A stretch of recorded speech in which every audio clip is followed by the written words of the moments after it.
323 కిలోమీటర్లు వచ్చిన తర్వాత బండి అయితే ఆగిపోయింది. స్టార్ట్ అయితే కావట్లేదు చూడండి. ఇక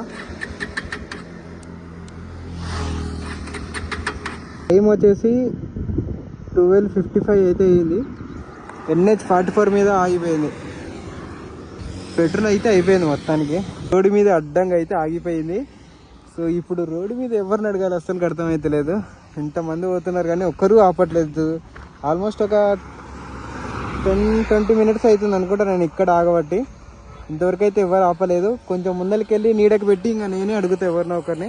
ఒక 4 కిలోమీటర్స్లో ఒక ఫ్యూయల్ పంప్ అయితే ఉంది. సో ఎవరన్నా తీసుకుపోయి ఎవరైనా వెళ్ళి తీసుకొస్తారా, లేదంటే నేను వాళ్ళతో పాటు వెళ్ళాలా, లేకపోతే టోయింగ్ చేస్తారా ఏందనేది చూడాలి. ఇంత పెద్ద బండిని అయితే దున్నపోతులాగా అయితే ఉంది. ఈ బండిని అయితే ఎవరైతే టోయింగ్ చేయరు, సాహసం అయితే చేయరు అనమాట. మీరైతే మాత్రం ఇలాంటి మిస్టేక్లు అయితే అస్సలు చేయకండి. నాలాగా ఎక్కడ దొరికితే అక్కడ పెట్రోల్ ఊహించుకోండి. 50 కిలోమీటర్ వెళ్తుంది అనుకున్నా. అస్సలు ఇట్లా హ్యాండ్ ఇస్తుందని అస్సలు ఎక్స్పెక్ట్ చేయలేను నేనైతే. ఇంకా దీనికి తోడు ఈ గోపురం అయితే ఆన్ అవుతలేదు. ఇక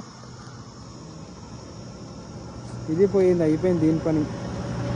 ఏంటో ఇంకా అన్నీ ఇట్లా జరుగుతున్నాయి. ఇంకా సరే ఇంకా దుబ్బుకుంటూ అయితే వెళ్దాం అనుకుంటున్నా. చూద్దాం ఎవరైనా హెల్ప్ చేస్తారేమో.